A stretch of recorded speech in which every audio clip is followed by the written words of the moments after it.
Bueno, darles una bienvenida una vez más a este iDeep Dive. Hoy tenemos un invitado muy especial. Saúl Calderón es doctor y bueno, ahorita vamos a hablar un poquito de cómo fue su carrera de Computer Science a su maestría en Ingeniería Eléctrica especializada en sistemas inteligentes y luego en Inglaterra fue a sacar su doctorado también con una carrera amplia en inteligencia artificial incluso. Saúl, ahí para que lo vayamos conociendo cuando no era tan trendy, cuando no era tan famoso. Mm.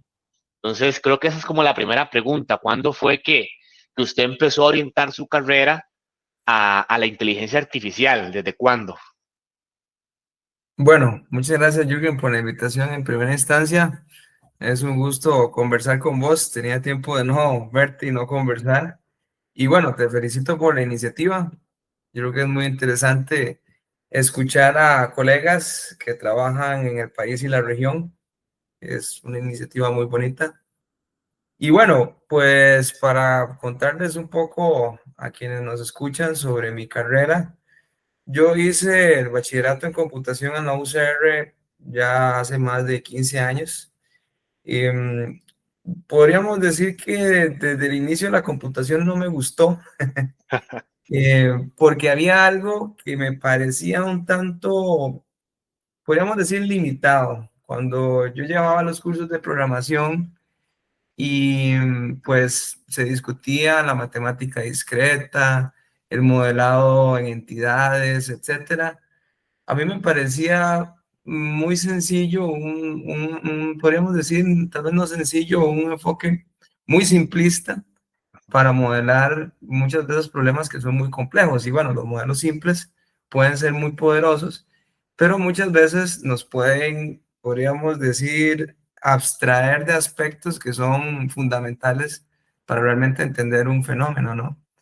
Entonces, desde que llevé la carrera de computación, tuve, podríamos decir, una insatisfacción por las herramientas, las técnicas que se discutían, me parecían limitadas, podríamos decirlo así, aunque claro, pues en el momento yo no tenía conocimiento de causa, que otras técnicas y otros, podríamos decir, marcos de trabajo, paradigmas, se pueden utilizar en la ingeniería y las ciencias para modelar problemas complejos, que al final, bueno, ese es el objetivo de cualquier ingeniería y ciencia básica, ¿no?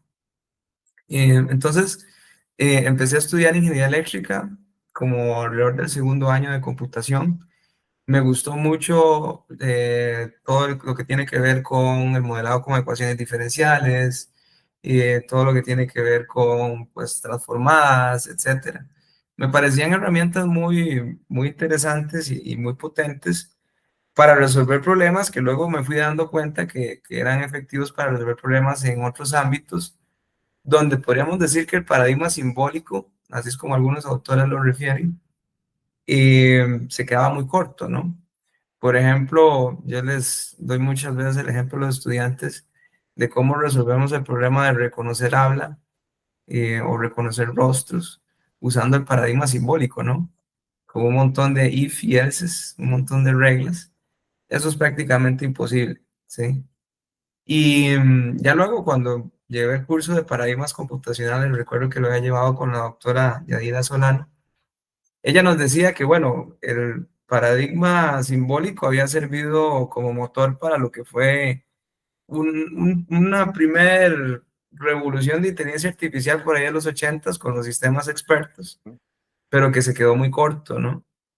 Y en ese momento, ya cuando yo llevaba ese curso de paradigmas computacionales, ya había llevado pues cursos avanzados de matemática continua, matemática superior, etcétera, y estaba llevando al mismo tiempo ya también cursos de procesamiento de señales.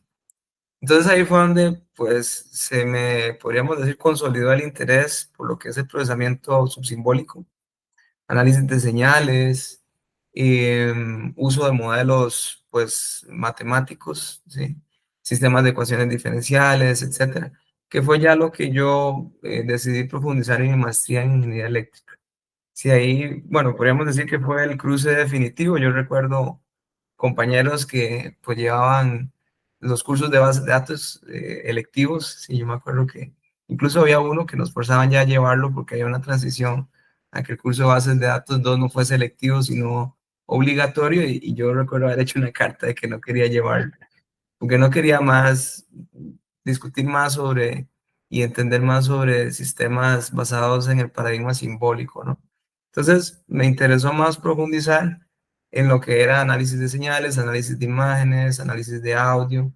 Recuerdo que llevé el curso de procesamiento de sonido con el doctor Arturo Camacho y fue allí donde pues se me cimentó definitivamente el interés en técnicas de procesamiento subsimbólico. Podríamos decir que en ese tiempo esos cursos eran, podríamos decir, se enfocaban en técnicas más handcrafted, diseño de filtros, ¿sí? Tanto para procesar imágenes, procesar audio, etcétera. Me gustaba mucho entonces entender cómo podíamos usar la matemática continua para resolver problemas complejos, que de igual forma las resoluciones o respuestas para esos problemas eran limitadas, pero eran muchísimo más potentes que usar un sistema basado en reglas, ¿no? Sí. Y ya en la maestría empecé a llevar más cursos en el área. Me gustó mucho pues, el modelado matemático en general. En la maestría en ingeniería eléctrica pude llevar cursos como análisis de sistemas, un curso que me gusta muchísimo, donde entonces modelas sistemas de muchos tipos, hidráulicos, neumáticos, eléctricos, usando sistemas de ecuaciones diferenciales, haces las simulaciones y ves cómo se comporta. Me gustaba el hecho de entender qué sucedía y usar pues funciones matemáticas continuas para modelar el comportamiento de esos sistemas, ¿no?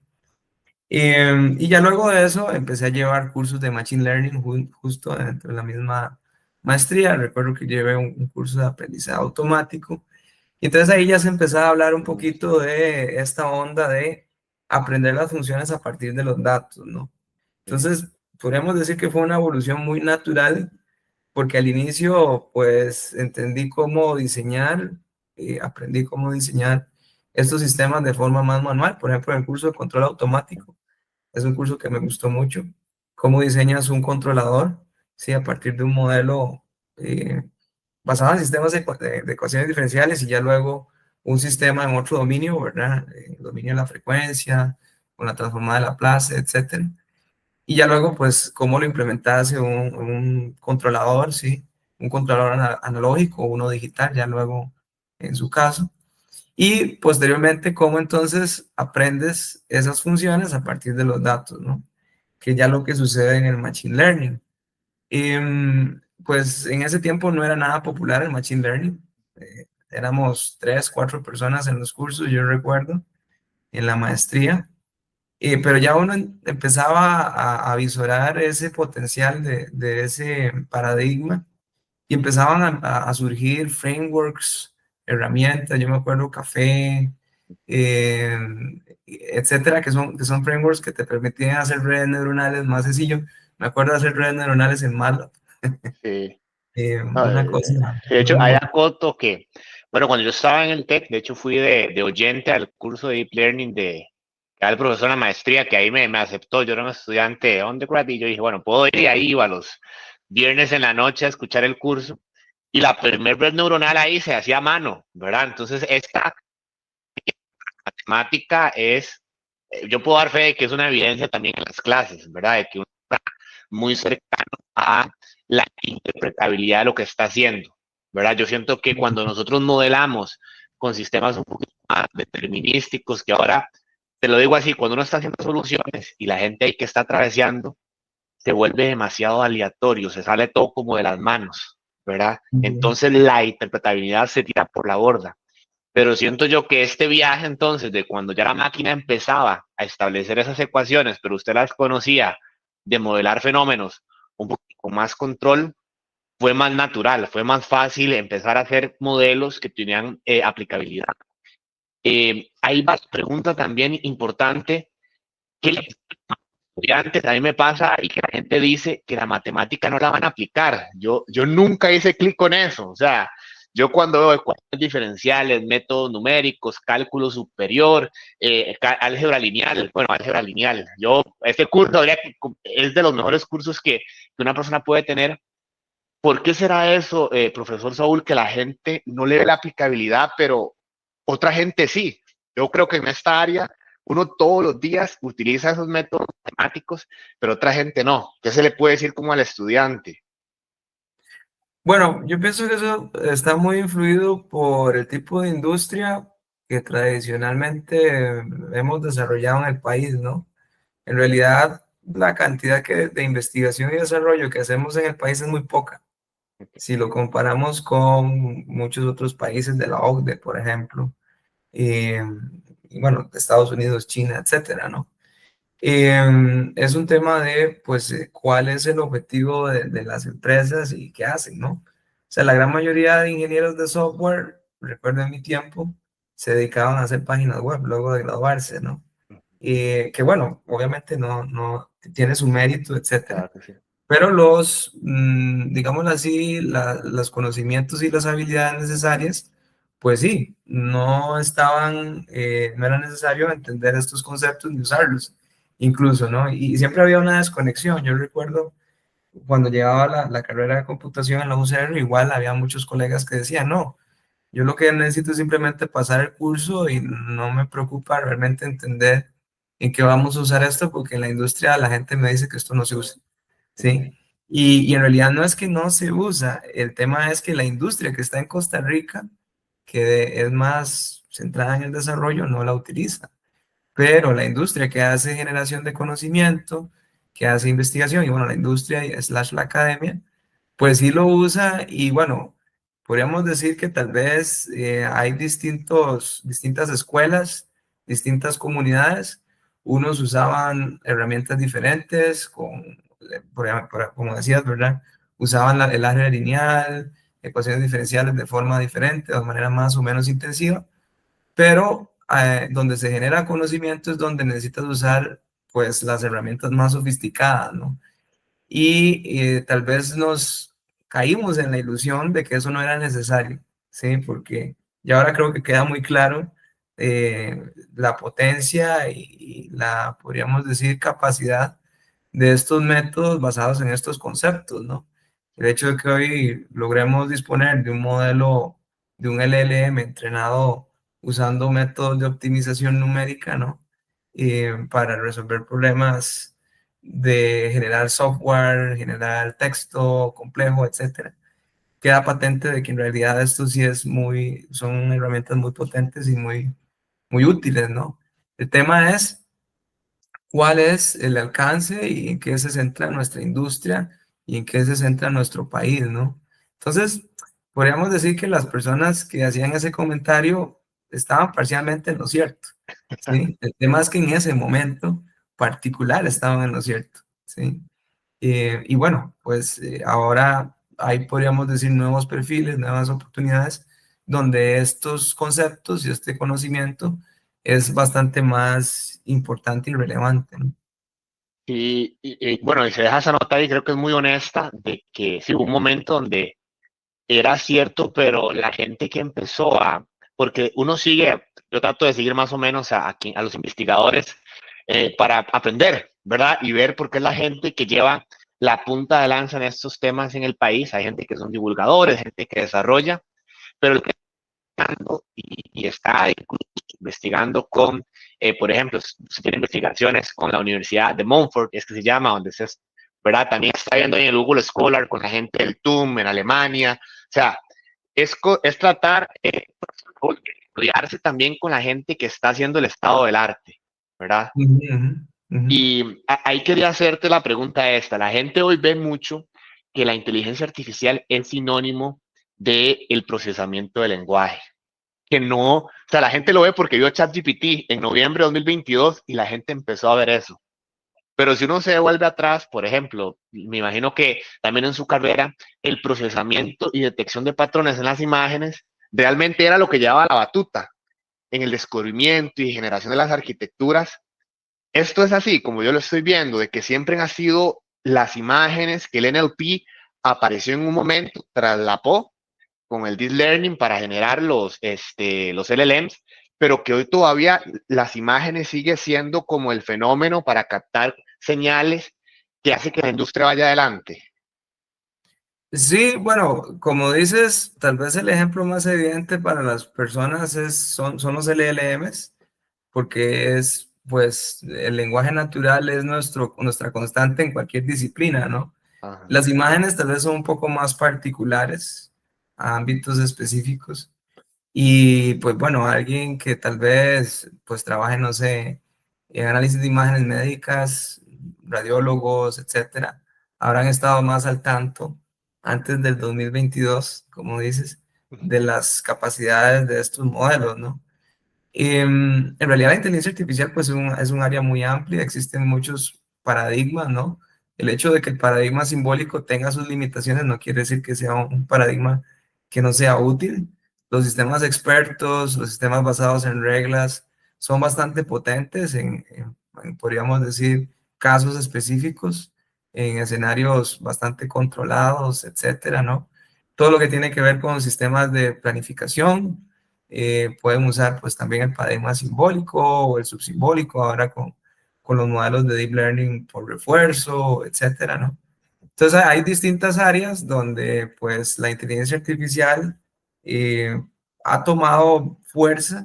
De hecho, inclusive podríamos decir que algoritmos tan sencillos como el recorrer un grafo de un punto A a un punto B tiene pues conceptos muchas veces ya ahora de aprendizaje automático, ¿no? Existen redes neuronales pensadas para trabajar con grafos, ¿sí?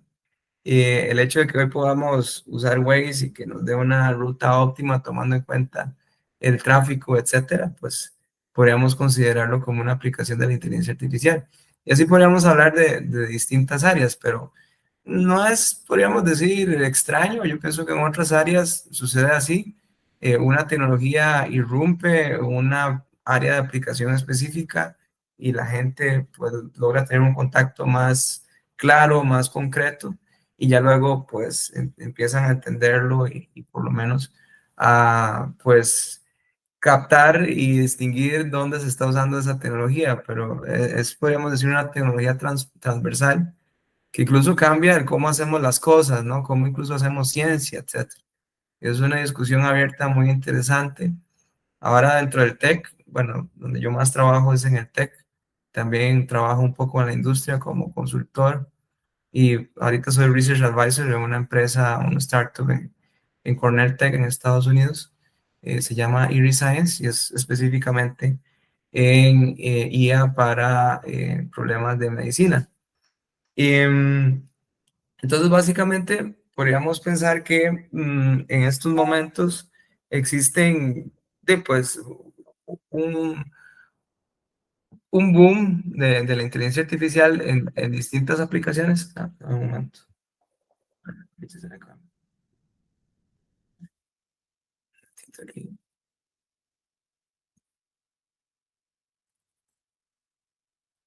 Sí, entonces, pues bueno, ya en distintas disciplinas, distintas aplicaciones, la gente pues va a percibir y ya percibe de forma más concreta el uso de la inteligencia artificial, ¿no? Ya ahora los automóviles con grado 2 o 3 de asistencia, etcétera, eso pues ya hace que las personas tengan mayor conciencia de las capacidades de esta tecnología. Pero hay que pensar que pues estamos ante un paradigma que también tiene sus limitaciones, puesto que está completamente basado en datos, muchas veces son modelos caja negra, etcétera.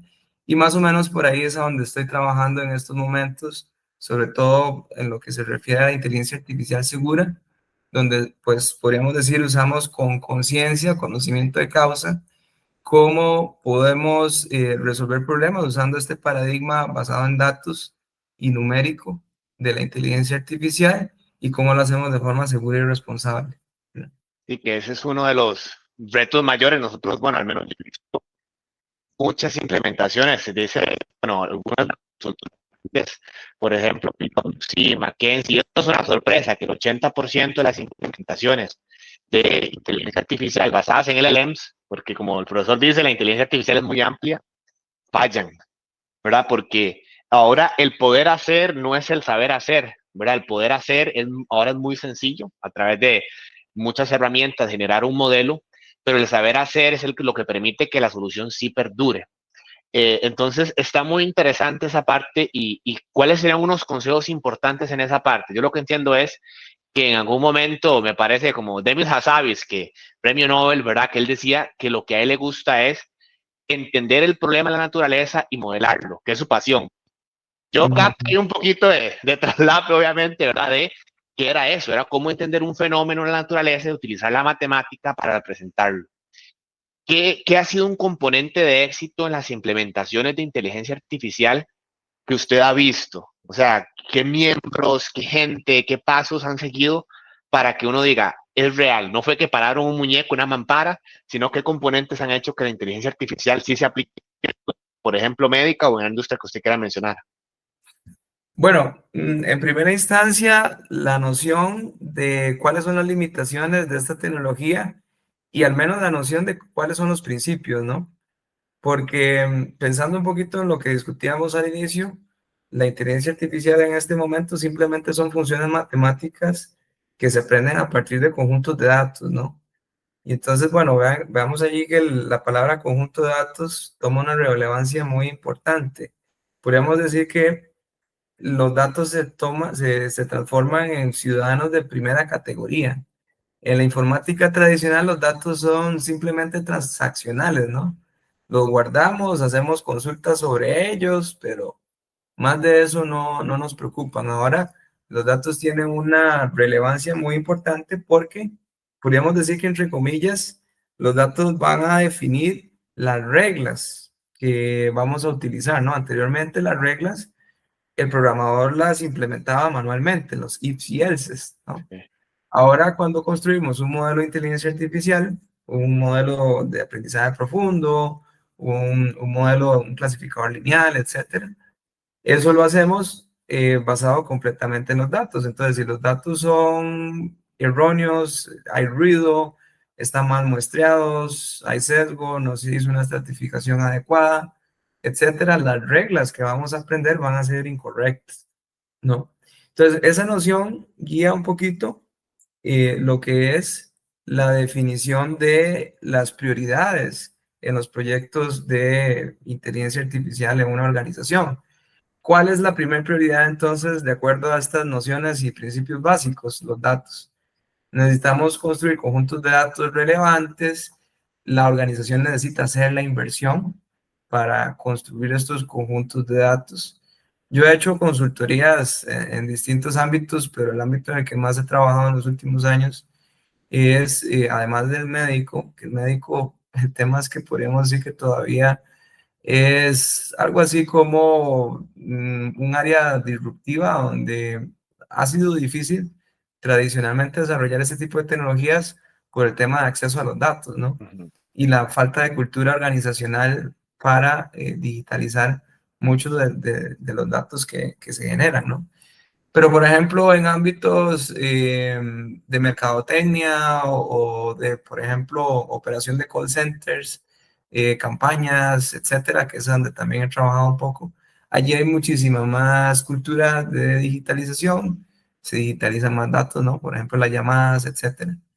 Y allí es donde, si existen los principios y el equipo entiende cuáles son los conceptos, que de hecho yo he trabajado mucho con egresados nuestros de TEC, muchas veces estudiantes muy buenos, luego trabajan en estas consultorías conmigo.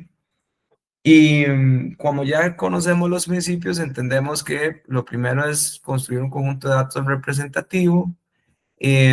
Podemos usar un modelo off the shelf que esté preentrenado con datos abiertos, pero luego nos preocupamos en afinar el modelo con los conjuntos de datos que recopilamos en la organización. Y para construir esos conjuntos de datos debemos definir, bueno, si es posible, pues construir un conjunto de datos exhaustivo donde muestreamos todo lo que sucede o hacemos un muestreo, cómo hacemos ese muestreo, a qué, por ejemplo, agentes de call center muestreamos, por decir algo, ¿no? ¿Qué métricas vamos a utilizar para medir que también funciona el modelo? ¿Qué tan frecuente es la actualización del modelo? ¿Qué tanto lo reentrenamos? ¿Con qué técnicas lo entrenamos? Etcétera. Pero el punto es que los datos cobran una relevancia muy importante. Y ese es, desde mi punto de vista, la causa de fallo en el 80% de las veces, ¿no? La organización no tiene una noción de la inversión que debe hacer en captar los datos, ¿sí? Creen que usando un modelo abierto, tal vez preentrenado con algún conjunto de datos abierto, es suficiente y no. En muchos casos necesitamos de afinar nuestro modelo con nuestros datos y es necesario entonces en primera instancia incluso a veces generar desde cero esa cultura organizacional digital, ¿no? Entonces hay que definir incentivos. ¿Cómo incentivamos a la gente a que digitalicen los datos de sus actividades? Por ejemplo, en el mundo médico, ¿qué incentivo tiene un médico en la caja, por decir algo, de llenar de forma correcta los formularios Sí, que se usan en el EDU, ¿no?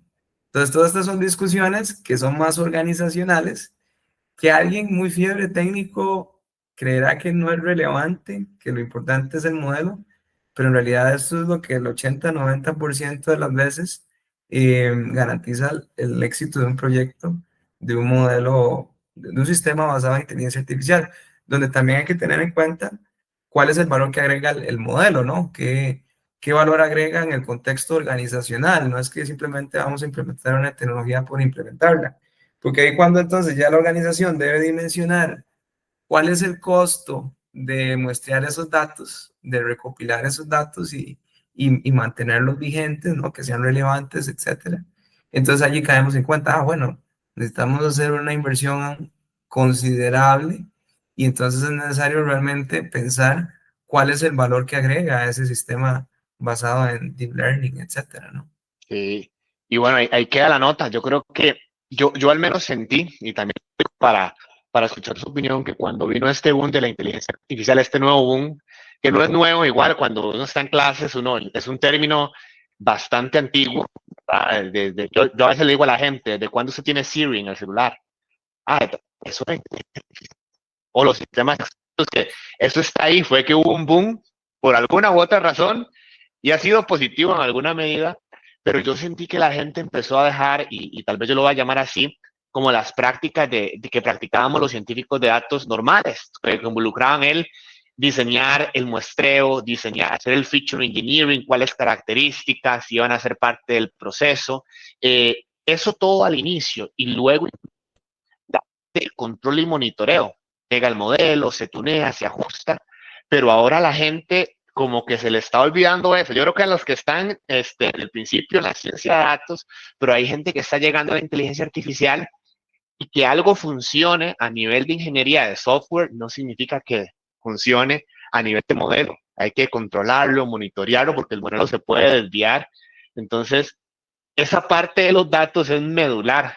Yo siento que la parte de los datos y la parte esta, como que se nos ha olvidado un poco, pero es bueno recalcarla, ¿verdad? Porque de la experiencia que usted nos comenta es un ingrediente fundamental. Ahí lo anoto como nada más como un comentario y yo tengo una pregunta de la oportunidad que tiene ahora Costa Rica. Vamos a ver. Ahora desarrollar grandes cosas es un poco más fácil. Incluso yo antes el GPU de mi computadora estaba de adorno. Ahora uno está más cerca del hardware y puede desarrollar un poquito más, sacar el GPU, utilizar, tener modelos incluso on-premise. ¿Qué oportunidad tiene Costa Rica hoy, por ejemplo, el TEC, la UCR, de empezar a trabajar en eso? O sea, como de empezar a que no sea, por ejemplo, si nosotros tenemos una startup y la queremos crear, a veces la gente va y busca un principio muy grande para poder empezar, pero ahora la gente puede empezar con menos. ¿Qué oportunidades estamos ahorita como desaprovechando desde su punto de vista a nivel de creación de empresas, incluso de hacer hubs de investigación? Ujú. Bueno, un paréntesis con algo que mencionaste antes de este punto, de cómo estos son conocimientos incluso bastante viejos, ¿no? El álgebra lineal, etcétera, lo que mencionabas. Esto es interesante y nosotros en el TEC por ahí hemos hecho la autocrítica y la retrospectiva de que estos cursos antes se impartían en en la carrera de computación, ¿sí? Usted le pregunta a alguien graduado en los ochentas de si había visto ecuaciones diferenciales y te decía que sí, ¿no? Matemática superior, etcétera. Yo pienso que ahí el error, y ya conectando un poquito con esta pregunta tuya, es que muchas veces ponemos los huevos en una sola canasta, ¿no? Nos dejamos llevar muchas veces por el boom, por las burbujas, Y yo podría pensar, a veces yo lo caracterizo de esa forma, de que tuvimos una burbuja del paradigma simbólico en la computación de los 80, 90. Y fue algo dramático. Las carreras de computación empezaron a eliminar cursos de matemática continua, álgebra lineal. Bueno, álgebra lineal usualmente se mantiene, pero ecuaciones diferenciales, modelado matemático, programación numérica, que era un curso clásico, se eliminó de las carreras de informática. Y se eliminó tanto en la UCR, en el TEC, y en las privadas, en las universidades privadas se reprodujo. ¿Por qué sucedió eso? Porque confiamos muchísimo en el mercado.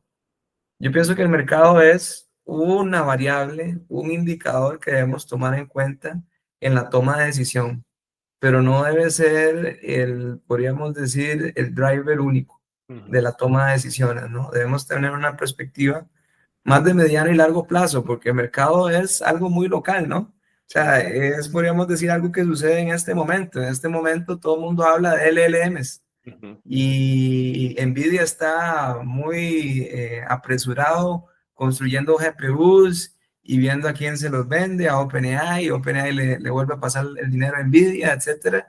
Y ya está bastante asentada la idea de que estamos ante una burbuja que podría explotar en cualquier momento, ¿no? El mercado es muy de corto plazo y tiende a ser muy especulativo, ¿sí? Entonces, en términos generales, la educación debería ir más allá, debería tener una visión de más mediano, largo plazo, ¿verdad? Slash investigación y educación, ¿no? Entonces, deberíamos ser más abiertos a abrazar distintos paradigmas. O sea, la educación que nosotros ofrecemos en las universidades públicas debería ser lo más, podríamos decir, plataformica, por usar una palabra, ¿no? Que sea una plataforma bastante flexible, que le provea a los egresados una plataforma bastante flexible que les permita profundizar en distintas áreas, explorar distintas áreas, porque al final esto es un tema de optimización, ¿no? Donde hay un balance entre exploración y explotación, ¿verdad? Sí. Entonces, si nosotros apostamos todo a este paradigma, y yo digo en este momento, no, eliminemos todos los cursos de programación simbólica, ¿no?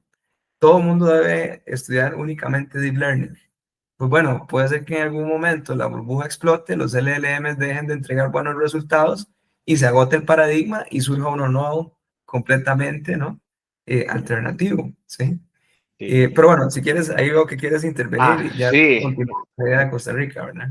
sí, no, no, nada más algo que nos ha servido, al menos a nosotros en la práctica, es hacer una mezcla en las soluciones de lo que se llama el paradigma simbólico con el deep learning. Es decir, la solución a veces hay cosas que tiene que, por ejemplo, yo siento que ha sido también un rebrandeo. Lo que antes llamábamos, por ejemplo, Robot Process Automation, cosas basadas en reglas repetitivas, frecuentes y que quitaban tiempo, en su momento con los sistemas expertos se empezaron a automatizar y ahorita se rebrandió como inteligencia artificial.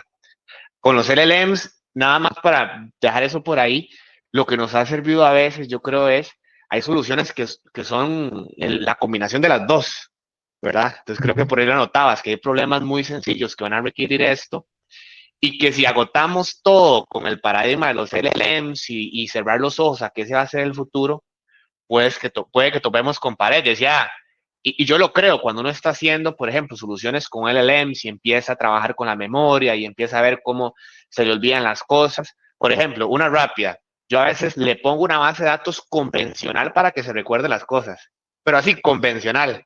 Mira, cuando usted tiene que hablar con tal usuario, vaya a un Postgre y busque la conversación ahí. No piense, no invente nada más. Vaya convencionalmente a buscar lo que se está hablando con el usuario. Entonces, ese happy medium puede ser una buena opción, pero te debo continuar ahí. Entonces, no tenemos que agotar este paradigma ni volvernos locos, cambiar muchos planes de estudio, sino cómo utilizar conocimientos transferibles. Sí, exacto. Intentar crear la plataforma más flexible posible, porque como bien dices, o sea, podríamos usar una metáfora muy sencilla. No todo lo vamos a solucionar con un martillo, ¿no? Ajá. No todo martillo va a solucionar, un martillo va a solucionar cualquier problema. Lo mismo podríamos pensar a nivel computacional.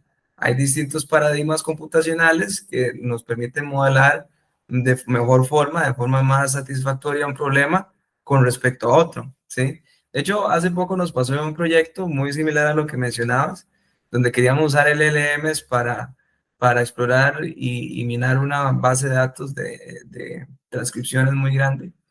Y entonces al inicio decíamos, no, pero esto va a ser carísimo, correr un LLM con un montón de textos en una base de datos de transcripciones va a ser carísimo. Entonces, ¿qué hicimos? El primer filtro vendría a ser usar simplemente un buscador, un motor, ¿verdad? De búsqueda, Solr, etcétera, ¿verdad? Usamos Elasticsearch, creo, al final. Y ya luego, entonces, ahí usas un LLM, ¿no? Entonces, en términos generales, lo que deberíamos preocuparnos en el sistema educativo superior, en las universidades, es en dotar de las herramientas más diversas y sobre todo de generar en los estudiantes la capacidad investigativa donde ellos logren entender cómo podemos combinar distintas herramientas para resolver un problema de la forma más eficiente posible, ¿no? Y es que, bueno, ahí ya girando un poquito al tema de Costa Rica, podríamos decir que tenemos dos retos. Uno es cómo desarrollamos la investigación básica y otro cómo desarrollamos la investigación aplicada, ¿verdad? En Costa Rica y Latinoamérica, en general en la región, necesitamos generar más investigación básica, ¿verdad? Hay muy poca generación de conocimiento, muy poca publicación en aspectos fundamentales, ¿no? Llámese, por ejemplo, todo lo que tiene que ver, un área muy adyacente a la inteligencia artificial es neurociencias. Yo les pongo ese ejemplo a los estudiantes. ¿Cuántos investigadores conocen ustedes que están trabajando en neurociencias en Costa Rica y la región? ¿Sí? Yo tengo colegas en Canadá que trabajan desde el punto de vista de neurociencias. Tengo un colega, es el esposo de la dueña de esta startup con la que trabajo, de Maricé, Patrick Minot, y él trabaja mucho en entender, usando herramientas de inteligencia artificial, cómo funciona el cerebro humano, cómo funciona, por ejemplo, la memoria a corto, mediano y largo plazo, cómo hacemos planificación, etcétera, usando evidencia y mediciones ya neuronales, ¿verdad? Y cómo yo puedo usar la inteligencia artificial para interpretar esos resultados, etcétera, y crear nuevas, podríamos decir, nuevos frameworks, nuevas formas de construir redes neuronales, interpretar qué está sucediendo internamente, etcétera. Eso, ¿cuánta gente lo está haciendo en Costa Rica y la región? Podríamos decir que casi cero, ¿verdad? Sí. Y no, no hay mucho. Y, ¿y qué nos detiene? Ahí era una pregunta. Tengo otro tema importante, pero ¿qué nos detiene? Al menos yo le comento a mis colegas, a la gente, yo decía, desde el punto de desarrollo de soluciones, este es un año muy importante porque sí nos ha abierto el espectro. Tema, por ejemplo, las cuatro verticales de la transformación digital que ya estaban, que era el cloud computing. Entonces ya uno no necesitaba una máquina súper buena, ahora puede utilizar el cloud y es más fácil diseñar soluciones. La parte del big data, ahorita hay mucha data disponible, data abierta, incluso bueno, data sintética, por ahí hay buenos papers también que usted ha tenido en ese lado. Y ahora la credibilidad en la inteligencia artificial también hace que la industria invierta un poco más. Y entonces yo me pregunto, al menos en la parte de academia, ¿qué nos detiene? ¿Qué habría que hacer, por ejemplo, para que los departamentos de ciencia no computacional se animen a empezar a aplicar ese tipo de paradigmas y van a ser los primeros? ¿Qué habría que hacer? Es que, bueno, antes de eso, el tema es bastante político organizacional, ¿no? Tenemos pocos recursos para hacer investigación. Eso es algo endémico en la región, no solamente en Costa Rica. Hay muy poca inversión pública en investigación y desarrollo. Eh, Podríamos decir que pues, los gobiernos históricamente no han valorizado o no han valorado la generación de conocimiento, no lo ven como algo estratégico, creen que es algo, un lujo, podríamos decir, no es algo que genera valor. No entienden, yo creo que en Latinoamérica tenemos una enfermedad bastante transversal en la región, y muy patente, y es el cortoplacismo, ¿verdad? Pensamos muy a corto plazo y vamos como el nadadito de perro, ¿verdad? Vamos pensando en que, bueno, ok, está la inteligencia artificial, ¿cómo la usamos? Que no está mal, ¿verdad? O sea, en sí mismo está muy bien que pensemos cómo sacamos provecho de estas tecnologías, y ahí ya luego voy a referirme un poco a esto, pero el tema principal es que no tenemos una visión de largo plazo. No nos vemos en unos 5 o 10 años liderando un área de investigación, generando conocimiento y ya luego siendo líderes de esa área en la industria, en su aplicación, etcétera, ¿no?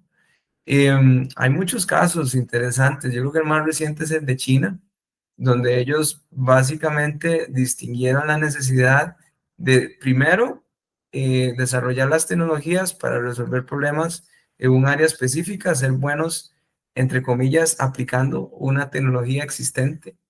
Y yo creo que eso da luces un poco a donde podríamos dirigirnos, ¿no?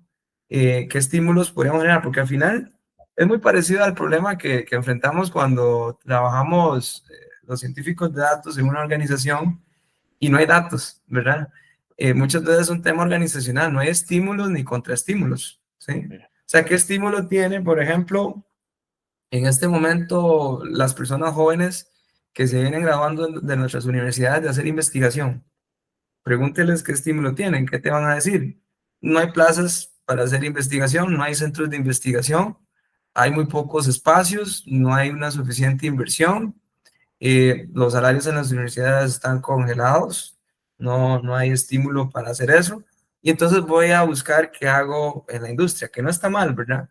Pero el tema es que necesitamos por lo menos un esfuerzo, por lo menos un porcentaje, tal vez no tan grande, pero sí un porcentaje considerable de personas que vean la academia como un lugar para hacer, pues, carrera, para proyectar su vida, ¿verdad? Que eso es lo que sí sucede en los países desarrollados, llámese Estados Unidos, Europa y China, ¿sí?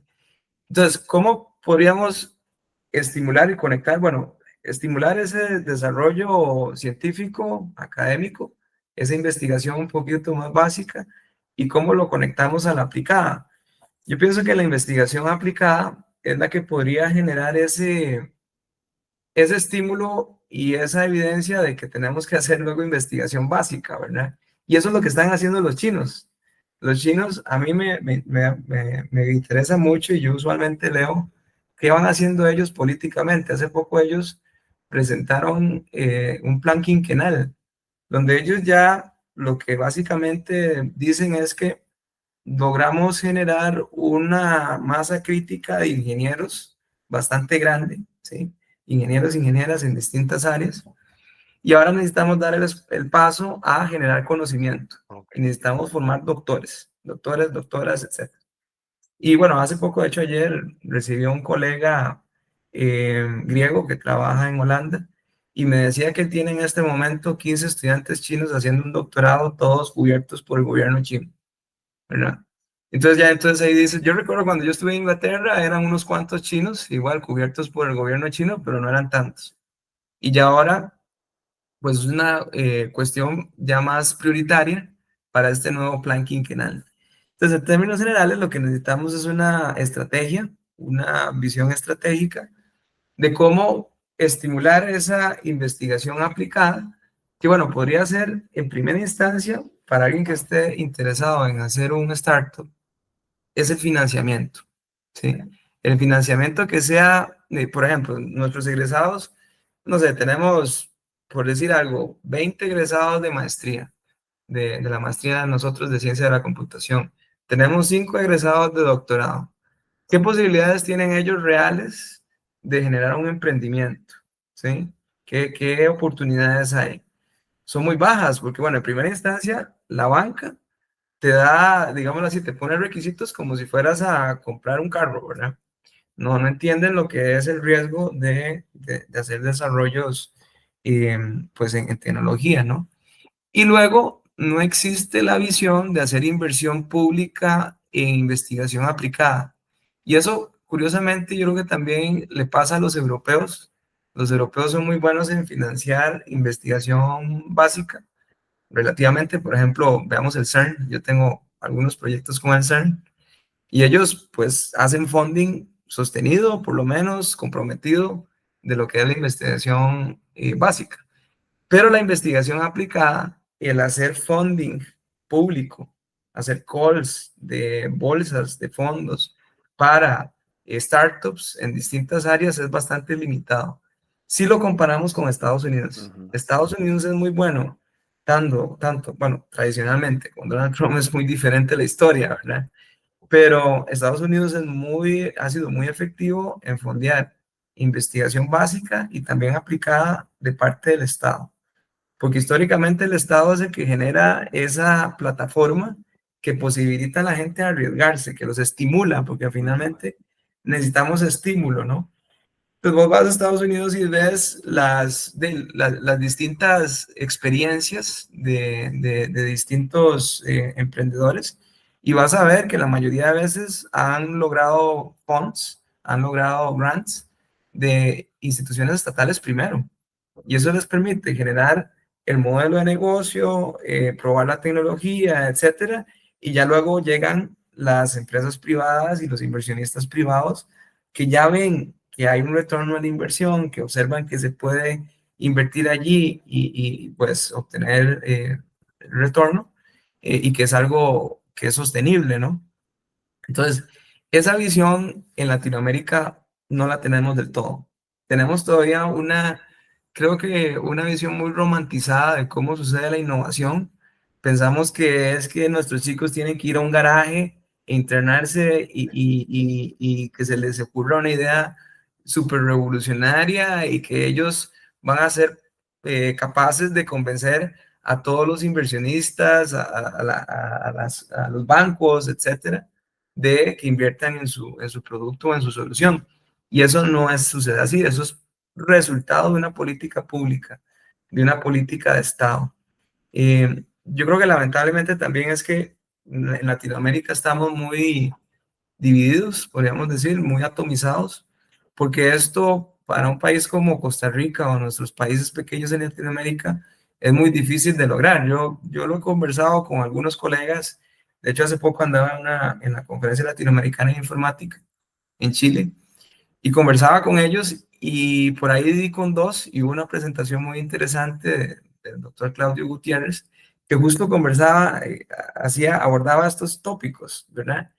¿Cómo podemos hacer para integrarnos como Latinoamérica en hacer investigación tanto básica como aplicada, ¿verdad? Y yo pienso que ahí lo que necesitamos pensar es en mecanismos regionales de integración. O sea, que hagamos una bolsa al estilo de la Unión Europea. La Unión Europea, cuando yo estuve en Inglaterra, justo Inglaterra estaba saliéndose de la Unión Europea, ¿no? Y la gente tenía y todavía tiene, una incertidumbre enorme, ¿sí? Podríamos decir que el 80% de los proyectos de investigación eran fondeados por la Unión Europea. Okay. Entonces ellos decían, ¿qué va a pasar con mi proyecto? ¿Verdad? El gobierno inglés me prometió que me lo iba a fondear, pero no estoy seguro. Sí, hay algunos colegas que sí, que lo han logrado, otros que no, etcétera. Que eso tal vez uno de las hipótesis era que el sector privado iba a lograr fondear eso. Pues te digo que en el 80% de los casos tuvo que ser el Estado inglés el que retomara ese fondeo, ese financiamiento de esos proyectos, ¿verdad? Entonces, en términos generales, sería bonito pensar a nivel regional, y eso es lo que yo siempre he intentado discutir con colegas en Latinoamérica, el construir tal vez una bolsa, ¿verdad? Bueno, hay algunas instituciones como el Banco Interamericano de Desarrollo que tiene algunos fondos, etcétera, pero son muy pequeños. Ahí yo creo que tiene que haber un cambio de visión. Ojalá que fuese independiente de la visión política, aunque yo creo que sí tiene mucha relación, ¿verdad? Porque necesita haber una identidad con la región, una visión de largo plazo, una visión integradora. Yo pienso que la Unión Europea es una evidencia muy bonita de que es posible generar mecanismos regionales de coordinación, ¿verdad? Porque si ustedes se ponen a ver un poquito el caso de la Unión Europea, son un montón de países que incluso no tienen la misma lengua, ¿no? Tienen culturas bastante diferentes. En Latinoamérica por lo menos manejamos el mismo lenguaje. Nos es bastante fácil entendernos entre nosotros, ¿no? Y luego culturalmente también tenemos muchas afinidades, ¿verdad? Pasamos por procesos muy similares, coloniales, de independencia, etcétera, ¿no? Y tenemos poblaciones nativas que podríamos incluir en estos procesos, ¿verdad? De generar nuevo conocimiento y buscar cuál vendría a ser, cuáles podrían ser nuestras fortalezas, en qué podríamos agregar valor con respecto a otras regiones, ¿no? Latinoamérica tiene una rica biodiversidad, eh, tenemos no solamente una diversidad natural, sino también una diversidad étnica, que por ejemplo para problemas en salud, ¿sí? El que creamos, por ejemplo, de, no sé, desarrollamos proyectos de investigación de IA en salud, donde pues muestremos poblaciones de Brasil, México, Costa Rica, nos daría una capacidad de desarrollar modelos muchísimo más robustos si nos comparamos a Estados Unidos o Europa, ¿verdad?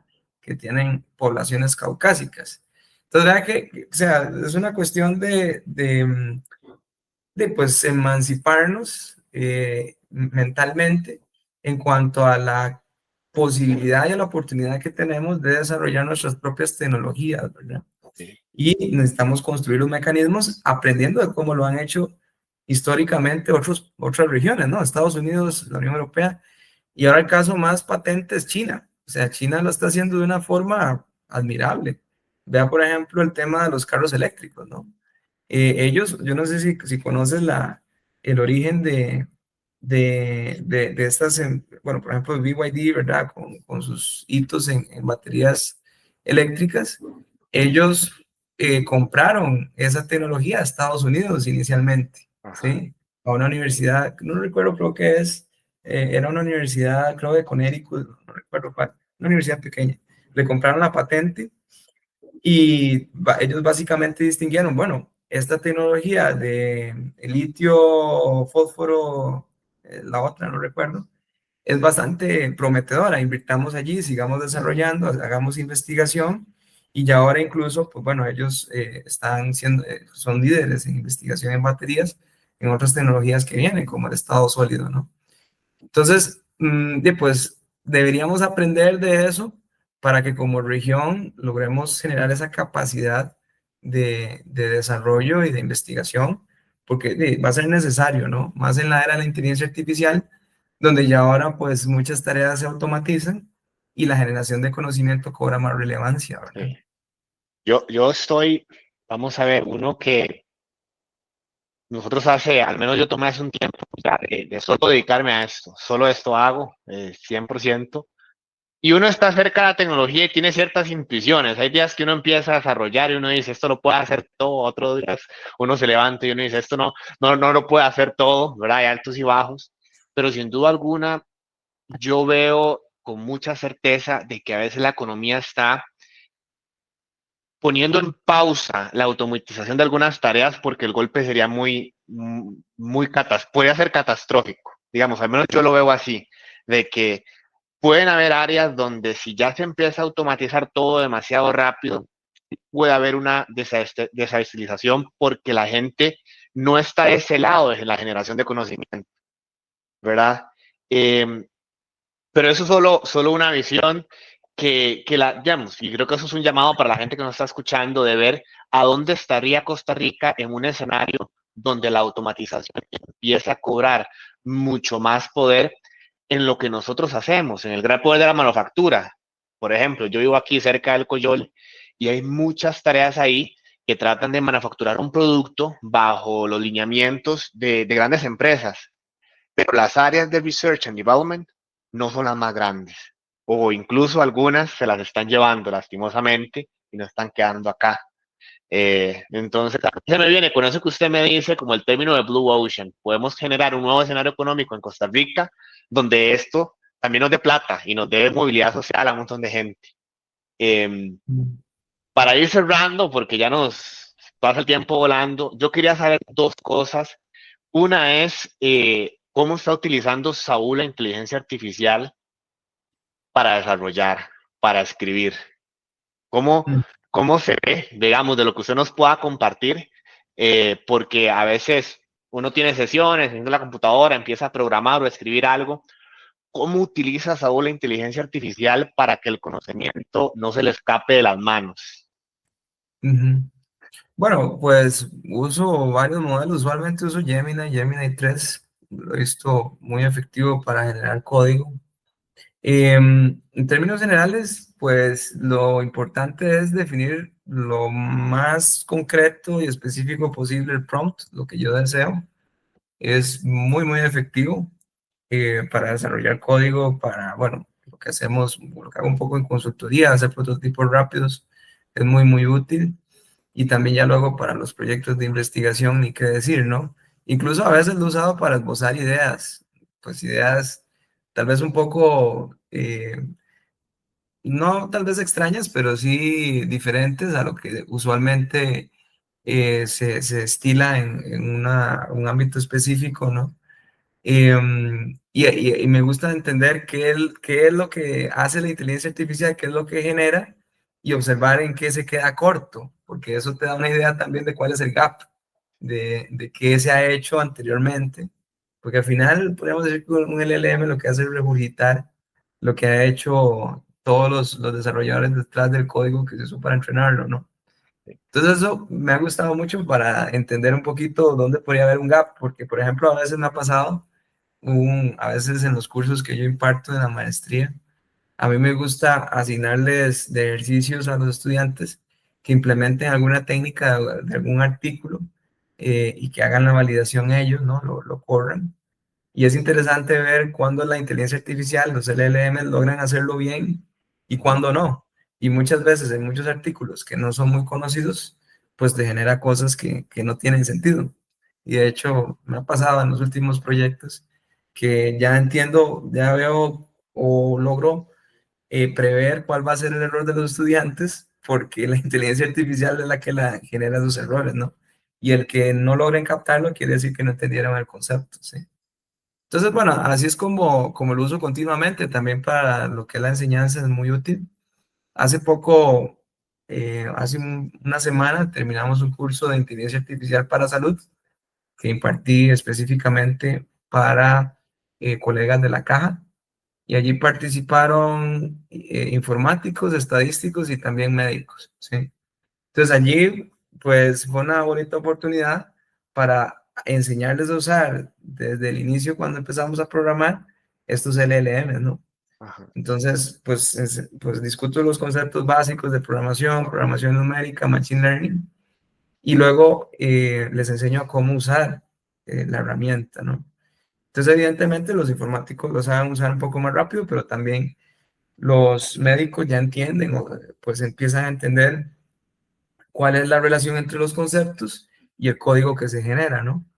Y creo que fue una experiencia muy interesante y que, bueno, nos gustaría seguir profundizando en ese tipo de cursos. Nosotros, en lo que es la maestría en computación, bueno, tenemos varias maestrías. Ahorita, hace poco empezamos podríamos decir una especialización, le llamamos una experticia en inteligencia artificial. Bueno, ahí hemos desarrollado varios cursos, procesamiento de lenguaje natural, etcétera. Ahora pronto queremos lanzar uno de ingeniería de LLMs, cómo Ujú. yo puedo entrenar un LLM, qué métricas puedo usar, cómo desarrollar un dataset, etcétera. Queremos también ofrecerlo como un curso libre, con microcredenciales, ahora que se está poniendo muy de moda. Y también nos gustaría desarrollar nuevos programas, ¿sí? Nuevos programas de especialización, por ejemplo, ojalá un máster en procesamiento de lenguaje natural, uno de IA en salud, etcétera, ¿no? Entonces, ahí es donde estas herramientas cobran, podríamos decir, protagonismo, ¿sí? Porque no es una cosa de que debemos evitar a que los estudiantes usen la herramienta, ¿no? Más bien, debemos, pues, mostrarles, enseñarles los principios y luego cómo utilizarlas de forma efectiva para crear soluciones de inteligencia artificial en un dominio específico, ¿verdad? Yo pienso que hay mucho espacio y eso tiene que ver con esa transición que decías, ¿no?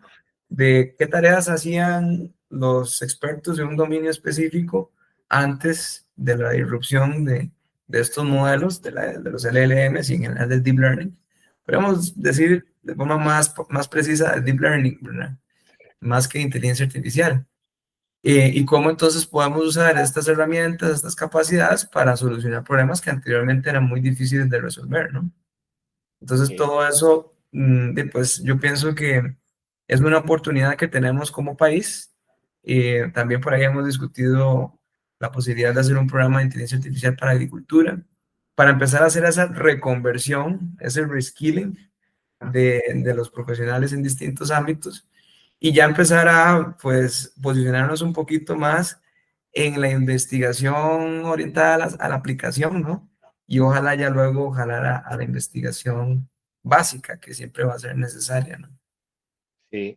Bueno, de hecho ahí me contestó la segunda pregunta que tenía, que era un poco eso de, habíamos hablado, creo que de la caja, incluso, eh, no sé si en el BCIE también tenía algo de capacitación de que habías, tienes esa experiencia de alfabetizar a la gente en inteligencia artificial, que uno personalmente lo ha visto, que todavía la gente, por ejemplo, no distinguen en que ChatGPT no es el modelo, que el modelo es GPT-5. Ok, Google Gemini es la interfaz gráfica, pero el modelo es este. Entonces hay principios, me imagino que usted se ha enfrentado a eso, de llevar a la gente de la mano para que esos conocimientos básicos les permitan luego saber cómo aplicarlo dentro de su entorno. Entonces, bueno, ha sido una hora muy provechosa. La verdad es que yo he escuchado, he aprendido, aquí va a quedar también para la gente que nos escucha.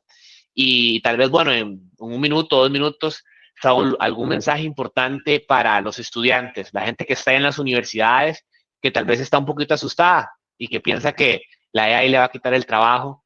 ¿Qué les podemos decir a ellos? ¿Cómo deberían ver el futuro con inteligencia artificial? Bueno, yo, en mi consejo es que pues veamos esta revolución industrial como una oportunidad y que nos reinventemos como país y región, ¿sí? Porque vamos a ver, hay una perspectiva que es la más común, es el mainstream desde mi punto de vista, y es la perspectiva positivista, de que las cosas se van a arreglar solas por arte de magia, ¿no? Y no, nosotros debemos hacer un esfuerzo bastante grande desde el punto de vista político, organizativo, etcétera, para canalizar de forma efectiva los réditos de esta nueva tecnología, ¿no?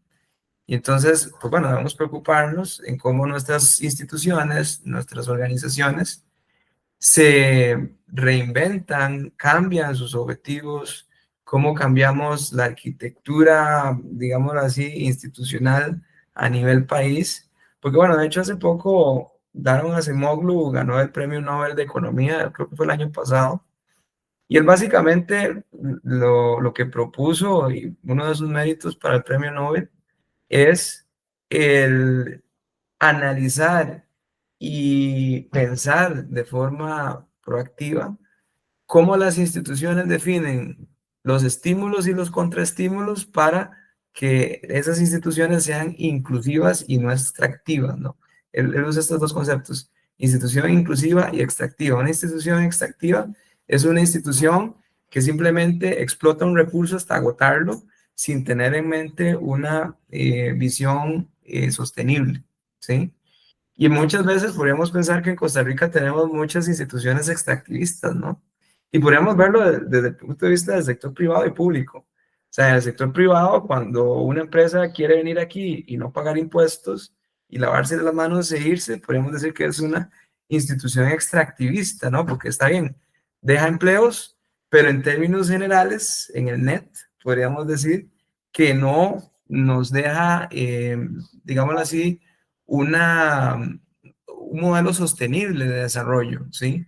Y eso, volviendo al ejemplo de China, yo creo que es muy patente, porque los chinos han sido muy ágiles en cómo combinar distintas herramientas para generar modelos sostenibles y que les permiten incluso crecer bastante y hacerse líderes en distintos sectores, ¿no? Ellos, por ejemplo, lo que fue la apertura en los 80s, cuando llegaron las empresas automotrices, les dijeron a las empresas automotrices, bueno, venga acá, invierta en Shanghái, invierta en Shenzhen, etcétera. Pero alíese con una empresa estatal Ujú. china para construir automóviles, ¿verdad?